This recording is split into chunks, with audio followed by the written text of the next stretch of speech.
Alright, so here is my Lasko Cool Colors box fan. So what I did is I actually did blade swaps. The white blade belongs to this fan here, and the blue blade belongs to that fan. So what I did is I did blade swaps on both box fans. Looks pretty cool. Let's go ahead and run it.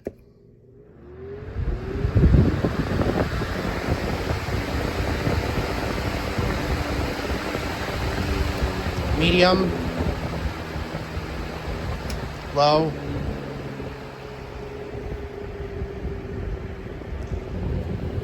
back to high. So powerful. So it still tips over even with the feet on. Spin down.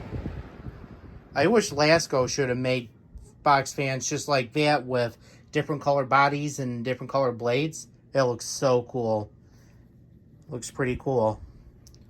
Well, I hope you enjoyed this blade swap part 1. Thank you so much for watching.